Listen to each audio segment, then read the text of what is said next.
Welcome back to Berlin, Germany, home of the LEC, as we just saw Rogue going on an 8-0 win streak. It's insane. Not only that, they also have the fastest game ever so far, I need to say, though. Joining me is the top laner for Rogue, Odoamne, and I need to ask you, Odoamne, why are you guys so dominant?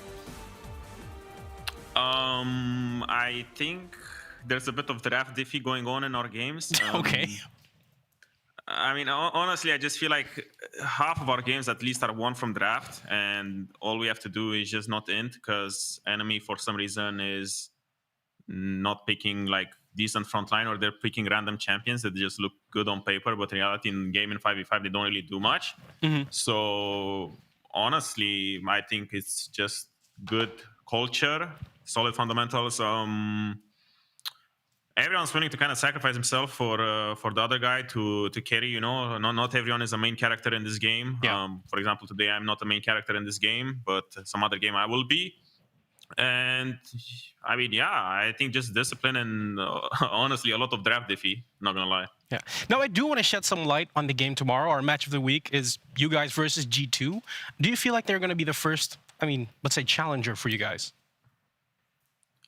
I wouldn't say so. I think looking at last week's games, we had Vitality and Fnatic, and that was so far this split our biggest challenge with two good teams in 1 week that we need to adapt our style against, because they kind of play different style from each other. So it's not really a walk in the park. But I do think that so far for this first half of the round robin, that they are our last challenge. So definitely we need to keep an eye out on them, because I also feel like recently they're starting to perform better and better. Yeah. So definitely not taking it lightly, you know. I'm not really just chilling with my 8-0 and stuff like this. So could you maybe we still want to could win. you maybe pinpoint what you think G2 is doing so well then? I mean, I just think they have good players overall. I feel like they also kind of understand that not everyone needs to carry, and sometimes their bot is playing unconventional stuff with the Seraphine, Pike, Bard, all of this stuff, and then they play their role in that composition very well, and they let mid and top carry. So I feel like they also showcase this sort of discipline where they can adapt in the game more based on draft what they want to do. And yeah, I mean, I feel like just solid fundamentals so far, and they were faster than other teams to kind of develop a play style somewhat. It's interesting you start about that top lane, about that solo lane, because tomorrow you're facing off Broken Blade.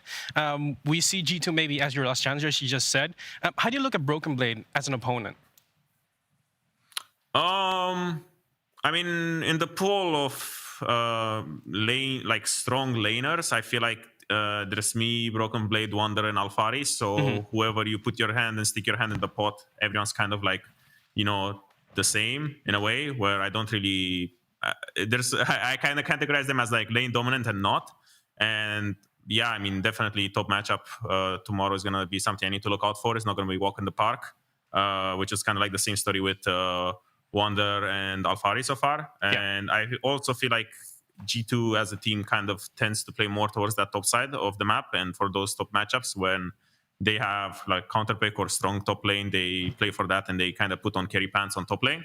So yeah, I mean, definitely it's going to be harder than today, you know, because I feel like for them primarily top lane is a win condition. So I need to, and not get complacent about it. Yeah. Odoamne, thank you so much for your insights. Good luck tomorrow. And we are going to head on over to the analyst desk to break down that game.